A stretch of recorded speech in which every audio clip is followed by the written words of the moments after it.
Thanks for coming back for this wonderful study in the last book of the New Testament, or I should really say the last letter of the New Testament. Last week we talked about why John used apoplectic style of writing. We said that it was similar in form to the nature of Jesus teaching in parables. Remember that? That the insider would know what's going on, and the outsider would have to try to figure it out. And we see that quite obvious in this wonderful letter. We talked about emperor worship and how Rome became personified, and that they had a goddess called Roma. And in 195 BC, there already the beginnings of worship of the state of Rome was taking place in Asia Minor and Bithynia. We talked a little bit about Julius Caesar, and last week I said, I don't know why, I said that Augustus was his grandson. Augustus was his nephew. I don't know why I said grandson, but you know how that, sometimes your thoughts run through your mind quickly. But Augustus was Julius Caesar's nephew. We talked about Caligula and how they wrote of Caligula that he was an insane devil, and yet they wrote of Domitian that he was a sane devil. We talked about some of the things that Caligula had done, and how he went full blood for emperor worship. We talked about Nero and the persecution of Nero, that was really, he used the Christians as a scapegoat. Thought he was a great architect. He burned down the beautiful side of Rome and left the slums, and so he blamed it on the Christians. So Nero's persecution was local. And then we talked a little bit about Domitian, and that Domitian re-established with great vigor and zeal the emperor worship, that he was God. We said, in fact, that his letters were to start, or his proclamations or declarations, Lord God Domitian says, or proclaims.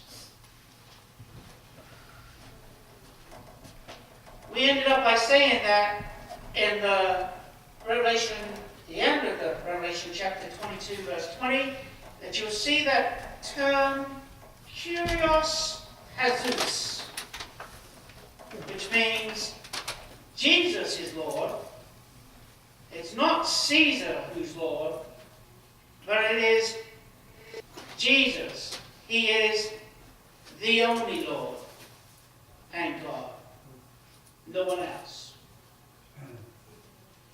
So, having gone through briefly what we did last week, we'll try and chug along in this.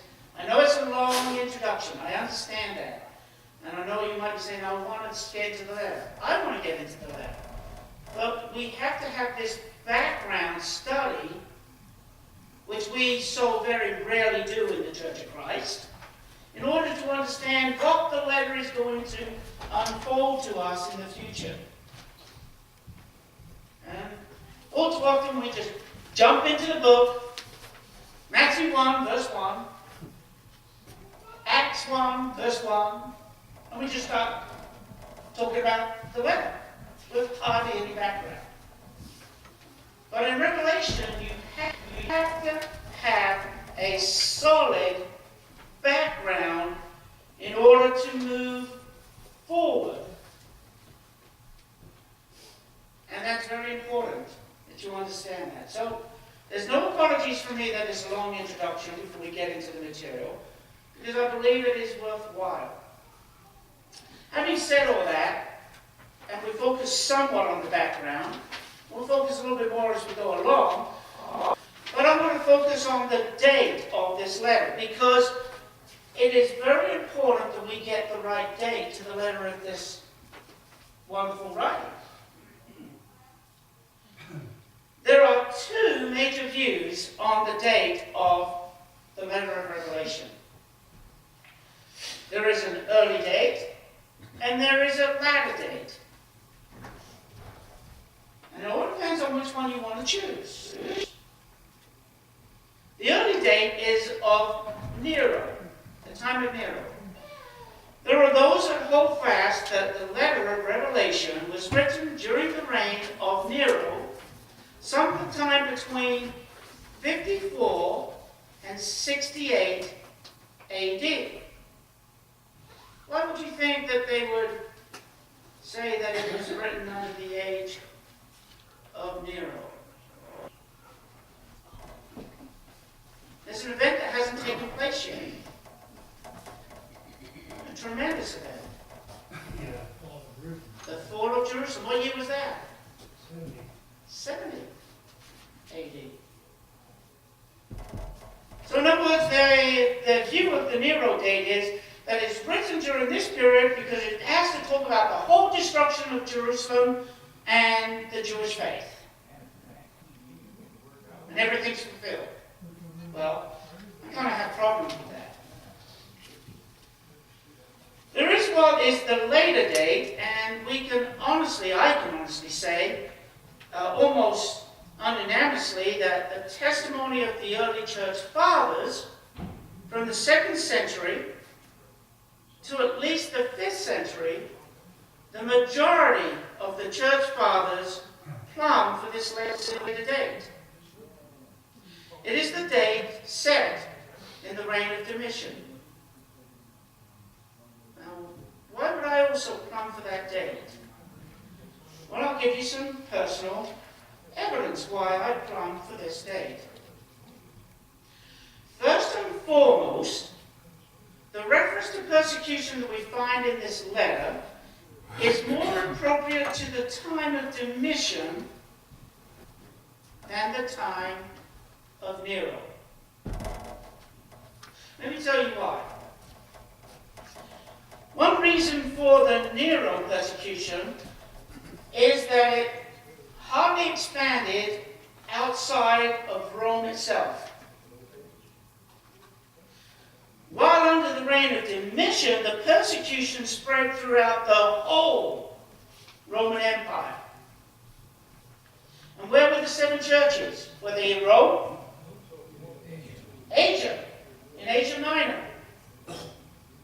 So that's one reason why I discount the Nero and go towards Domitian's date. Again, Nero's motivation for persecuting the church was not a religious one. We've already noted that by saying that Nero's persecution was as an scapegoat for his foul-ups in burning the city of Rome. But Domitian's persecution, that was religiously motivated. Why was it religiously motivated? We talked about this last week. That is correct. 2 groups, the Christian and the Jewish, would not bow down the knee to Domitian and throw that incense onto the altar and shout out, Kyrios Domitian, making Domitian God and Lord. Secondly, the punishment that was imposed by Nero never included banishment from the Roman Empire. Did you know what Nero did? Nero, he was a nasty piece of work, I would say, myself, when I studied about Nero. He was a nasty character, a nasty man. He got his kicks out of torture. In fact, he had a sadist mind. You know what a sadist mind is, right? Without any shadow of a doubt, Nero believed in a deep passion of torture. I'm not talking about waterboarding, okay? He believed in crucifixion. The Romans really perfected the crucifixion, didn't they? Happened under the reign of Nero. He thought nothing also of dipping a human being in tar oil, covering them with feathers, placing them on crucifix to light up his wild parties at night. That's the character. And if you really ticked off Nero, he had the greatest thrill of throwing you into the lampreys in the pool of his gardens in order to fatten them up. You know what lampreys are, right? They're like eels, yeah. Man-eating eels. Flesh-eating. And he would get his kicks at watching that kind of torment. Having said that, Nero also had some other kicks under his sleeve. He would have Christians wrapped up in wild animal skins and then throw them into the arena, because you know why? When he put them in to fight as gladiators against themselves, the Christians just bent down on their knees and prayed with each other. So he devised, if I wrap them up in animal skin and throw them into the arena and let loose the wild animals, they will devour them. Nice character, isn't he? So Nero never instituted the act of banishment. Rather, he was more into the act of torment with pleasure. Under the reign of Domitian, when Domitian implemented the act of banishment, did you know that there was no reference of Patmos ever in human history? It was simply a little island in the middle of nowhere and had no meaning or significance. But Domitian decided to use that island as one of the islands where he banished people. The third reason why I don't go to the early date, but I go to the Domitian date. If you go to the early date, how do you think the development of the churches would be in Asia Minor? Some of them were only 10 years old. Now, when you read the letters, and we'll get to the letters and talk about them a little bit in detail, but when you get to the letters and you read them, I don't see them being young congregations, less than 10 years old. I believe they had developed because of the criticism that comes in. You lost your first love. I will remove your candlestick. We must also keep in mind that Nero died in 68 AD.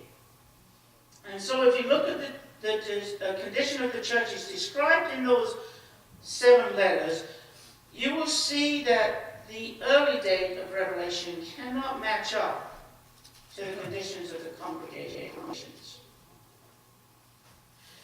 So, I again personally take the traditional date that the letter was written between 94 and 96 AD. Fourthly, if one sides with the Nero argument, it becomes unconvincing and often conflicting with the early views of the early church fathers' testimonies. Writing in the 2nd century, I'll write a few names on the board here for you.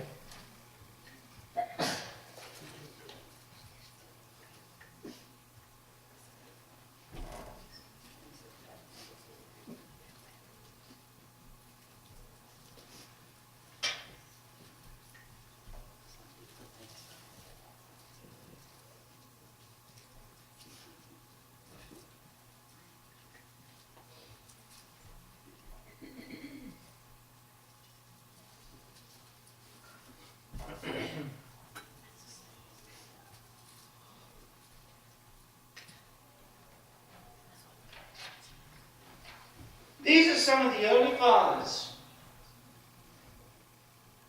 who testified and declared that the Revelation was written towards the end of the Domitian age. So Irenaeus declares that. I'll read his statement in just a moment. Later, the other writers like Clement of Alexander, Origen, Victorius, and Eusebius and Jerome, they all go towards the Domitian date. This is what the testimony of Irenaeus said, and it's very important to understand this. In his book called Against Heresy, this is Irenaeus. I always get my tongue tied around these words sometimes. The apologetic vision was seen not so very long ago, but almost in my own lifetime, near the end of the reign of Domitian. Do you know what year Irenaeus was born in?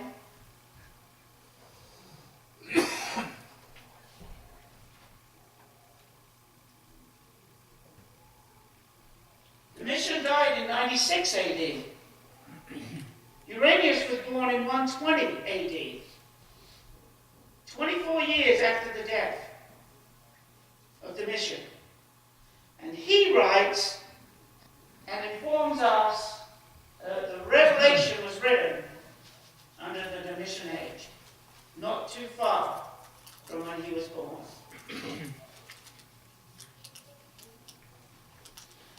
About the author then. Who was the author of the Revelation?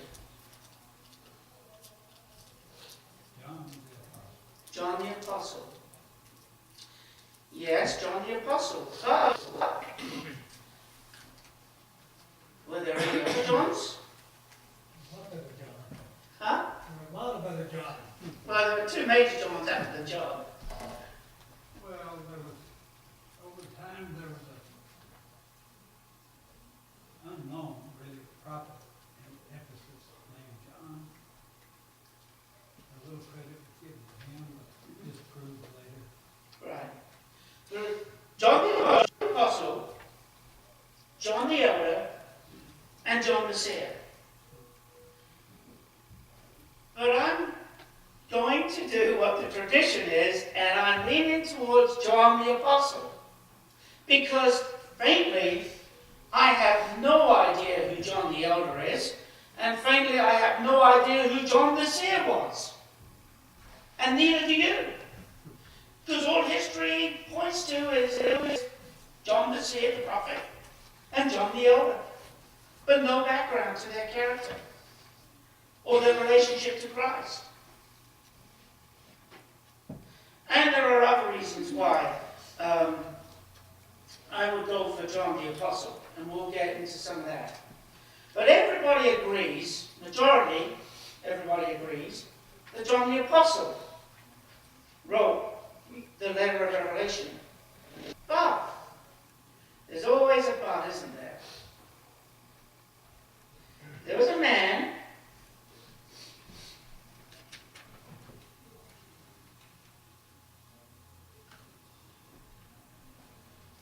write his name on the board for you.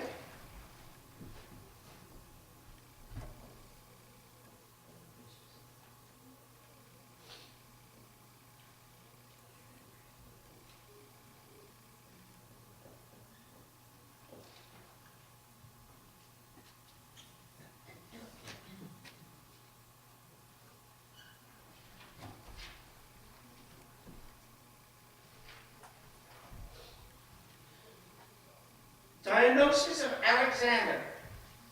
He was an author around 250 AD. He raised this point. He said, pointing out that there was a large difference between the Greek style of writing in the letter of Revelation and the Greek style of writing in the Gospel of John. Thus, he says, they couldn't have been written by the same person. In other words, that you had two different writers, one for the Revelation and one for the Gospel of John. Thus he said, this is what he said, John wrote the Gospel, but John did not write the Revelation. Then we come in modern times, in 1941,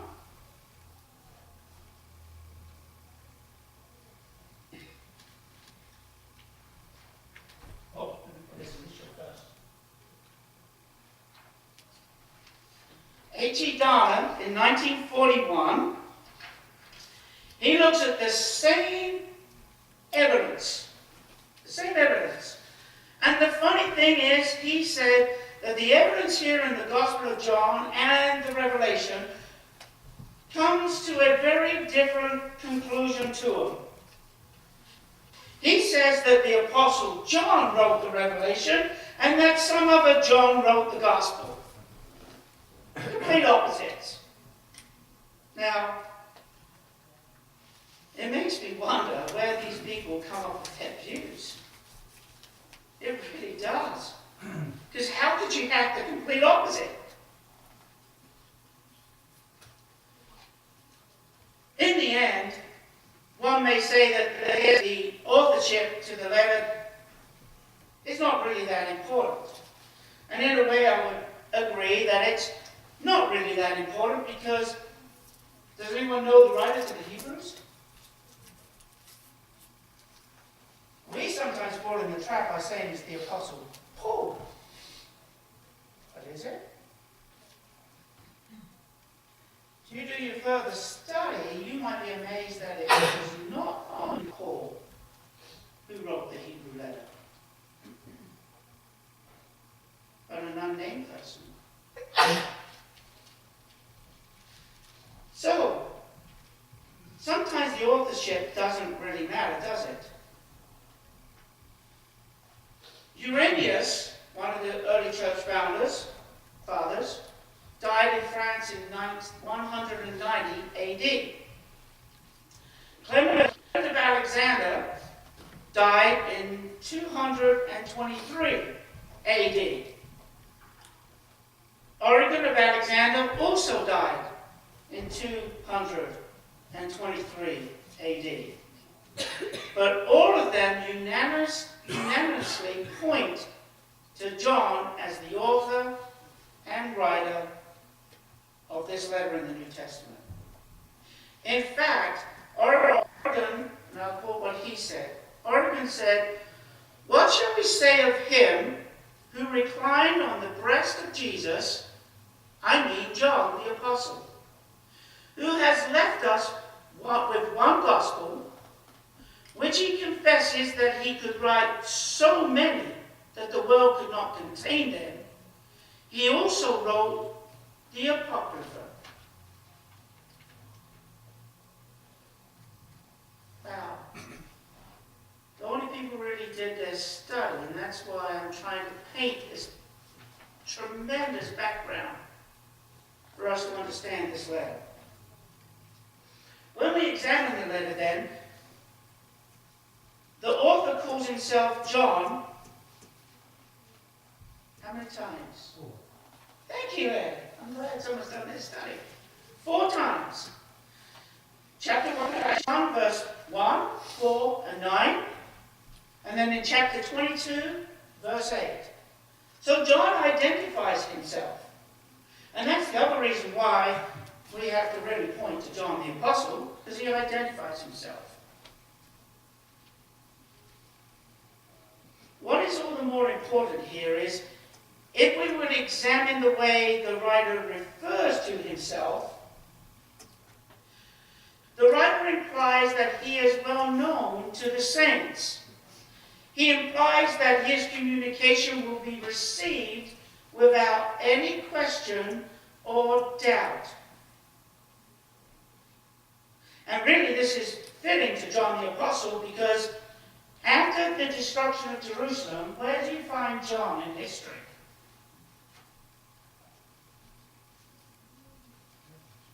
Is it where?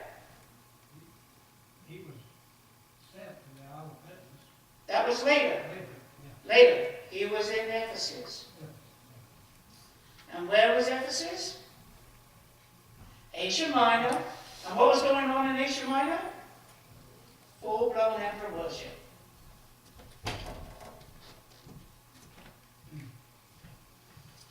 Do you remember the Lord's prophecy concerning James and John?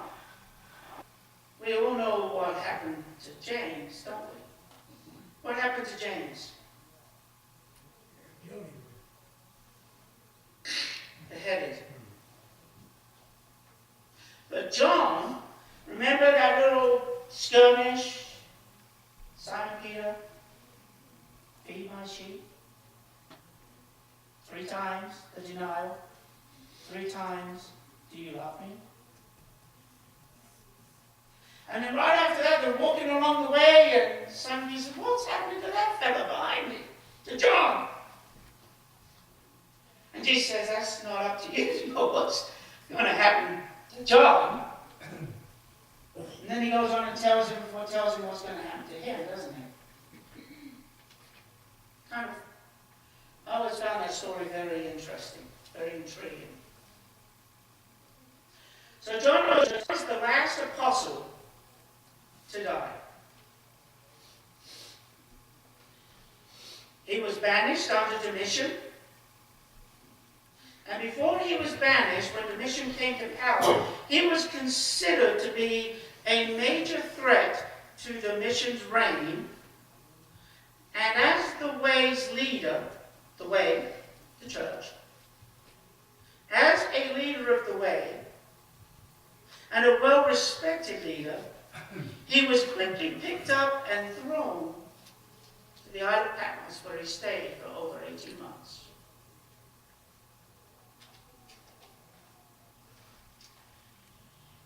He was released under Nerva on the 18th of September, 96 AD. And do you know where John returned to? Back to Ephesus. And to where the saints were. And that's where he outlived his life. Excuse me. This business of writing style. We talked about how people looked at the writing of Revelation and the Gospel of John and said they were had to be written by 2 different people completely. Well, there is a lot of study to literary styles of writing, isn't there? A quarter century had elapsed since the time John wrote the Gospel of John to the time that he wrote the Revelation. If we look at the matter at the hands of a scholar, we would certainly say that a man's style of writing can easily change over the course of many years. Don't you understand that personally? Let me ask you. When I was a child, I wrote as a child. When I was a teenager, I wrote as a teenager. When I was a young man, I wrote as a young man.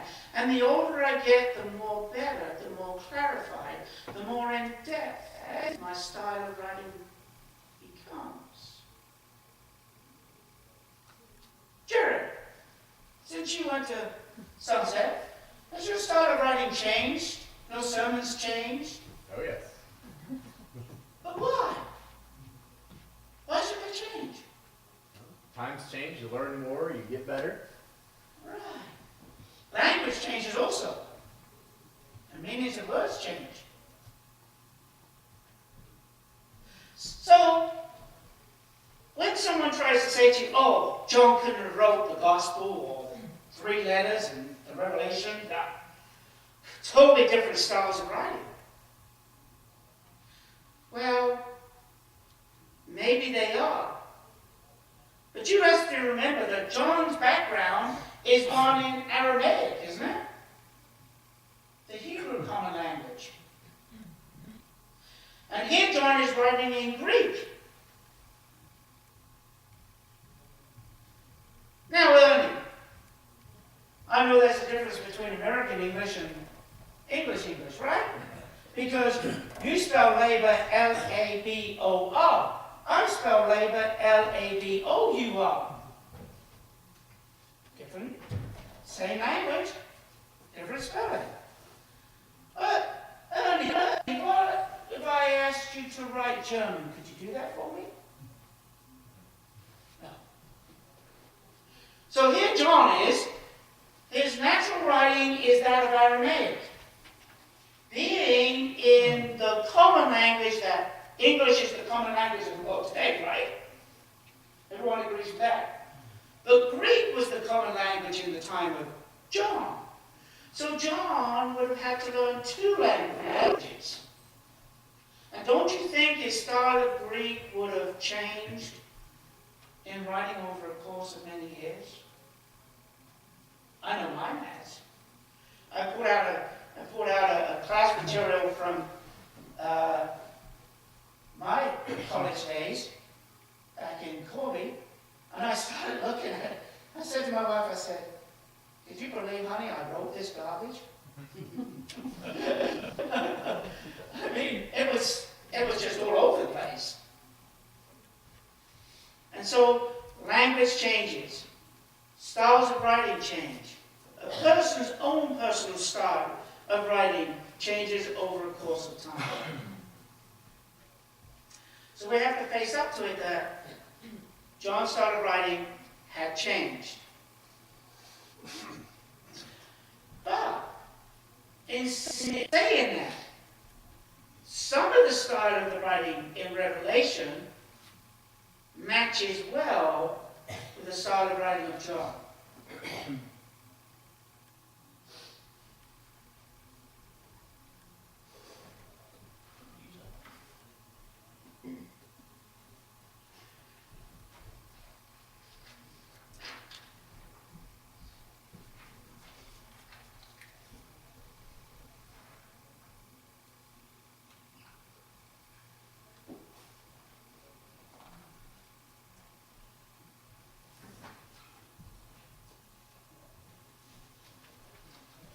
Who uses the term logos?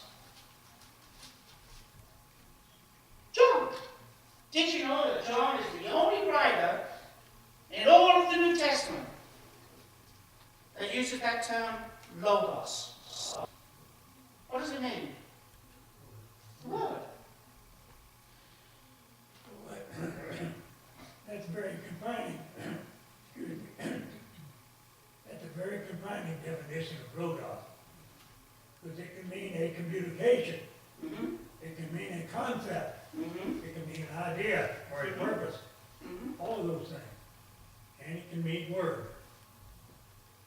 That is true, but he refers it to the word, doesn't he? Not just any word. He refers it to the word. And he uses it in the Gospel of John chapter 1. And it is also found, the very same term is found in Revelation 19, verse 13. No other writer, as I said, uses this term. You could say that Logos is a signature word of John. We all have our own little signature words and phrases, right? And this is one of John's.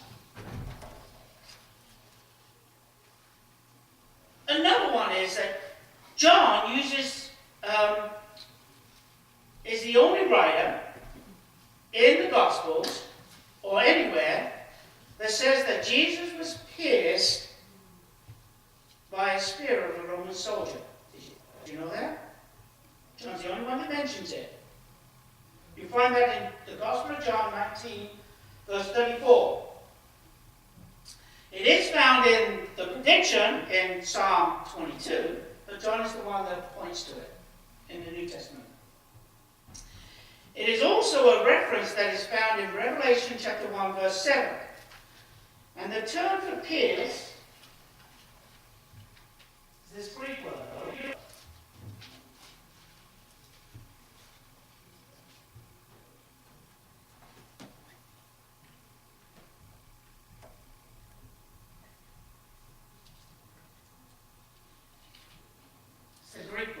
means pierced through.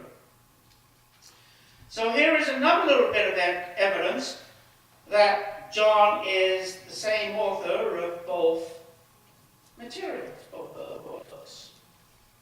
And then there's another little word that I'd like to share with you, and that is the word lamb. In Greek is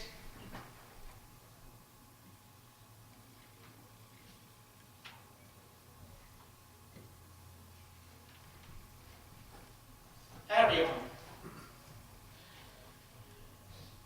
It is used 22 times in this letter. In fact, it is only used in John's writing, this Greek word. No other writer ever uses this Greek term. Do you know what its actual meaning means? It literally means a little lamb. A little lamb. So what is striking about the statements found in Revelation chapter 1 and verse 2, this reminds me of what John has already done in Revelation chapter 1 and 2. It's not a present tense or past tense. John has already bore witness. Now read Revelation chapter 1 verse 2. John has already bore witness to this, the little lamb. Can you read that now? Revelation 1, 2. You got the good old king, don't you? Of course.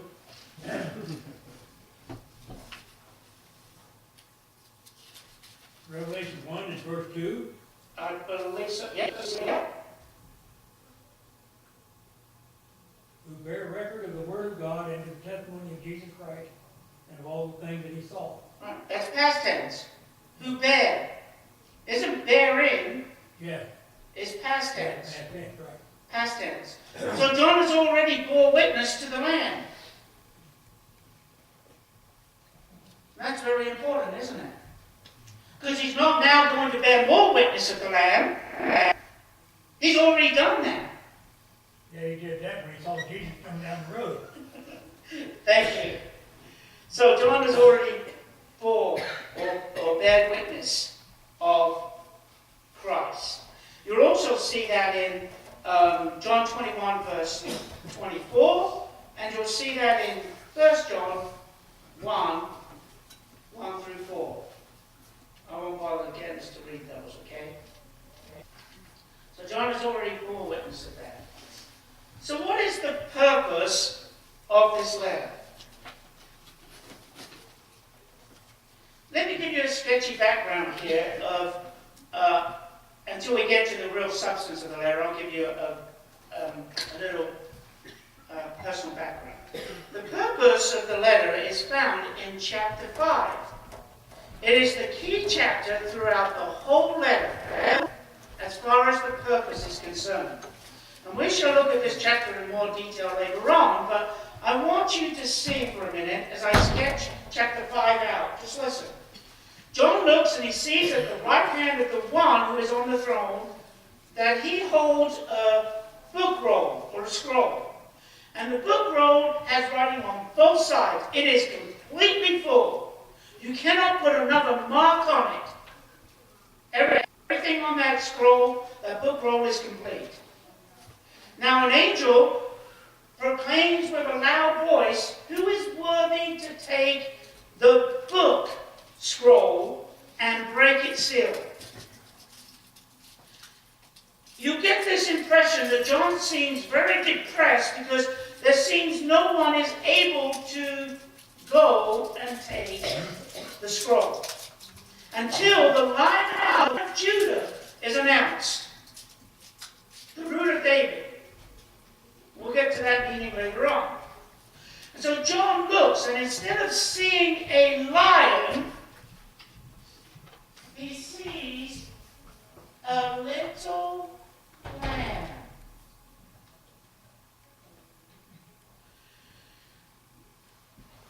That term, Newberry translation says, a newly slain lamb. That's in the Newberry translation.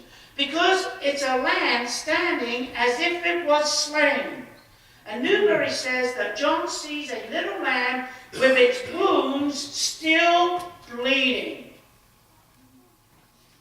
Wow. And the little lamb comes and takes the book out of the hand of the one who is sitting on the throne. And the one sitting on the throne is who? God. Nobody in heaven, nobody on earth, no one under the earth has been found worthy to take that scroll except for that little wounded lamb. As the events transpire, in the right hand of God is a scroll which is sealed with 7 seals, containing the divine program to defeat Satan. So what we have in chapter 5 is a vision which shows Christ is the only one worthy to put God's plan of redemption into action. It has been God's plan throughout all ages, but to be put into operation of redeeming mankind for the final victory over sin and Satan. In a minute, Ed. Because in chapter 6, the real action of the letter begins when the seals are loosed, one after the other. Ed? So this letter also becomes a witness. Correct. You're right. This then shows me the purpose of the writing of the letter, and the style of the writing within the letter. The book is written to give courage and hope to those churches, the 7 churches and all the other congregations, especially the 7 in Asia, who are under complete persecution from the mission. And it is to give them courage and strength, because ultimately the church is going to be victorious. The message is quite simple. It is that God's people will be vindicated. There's a catch. God's people will only be vindicated if God's people remain what? Faithful. And true. So, if your government comes down on us like a ton of bricks, are you going to remain faithful? If your government comes and takes away all your freedoms, which is actually happening, are you going to be faithful? Because there are those in the church who will not be faithful. And Jesus says, you will be vindicated if you remain steadfast. Isn't that a wonderful promise? Go ahead, Ned. That's the Revelation 2 and 10 that you're referring to there. Be thou faithful means full of faith until you die. Mm-hmm. That doesn't mean on time every time. It means full of faith. Mm-hmm. And doesn't Jesus say, oh, men of little faith? Yeah. If you had faith of a mustard seed, you would say to that mountain, go, and it would drop over the river or off the edge or whatever. Just a mustard seed. The smallest of all seeds. Eh? Well, there's one more vote for John as the apostle. Go ahead. Justin Martyr, who lived from 110 to 165 AD, said there was a man among us whose name was John, an apostle of Christ, who taught by a revelation. Wow, I didn't come across that before. I'll have to take that from you. Yeah, it is. That's very convincing. What was the guy's name? Justin Martyr. Justin Marlowe. I didn't come across his name. Ernie.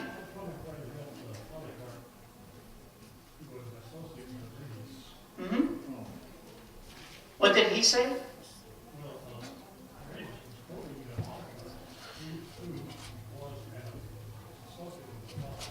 Right. But he was also writing about around his own time too. So this was a direct quotation of him, not Polycarp. But maybe he got information from Polycarp too.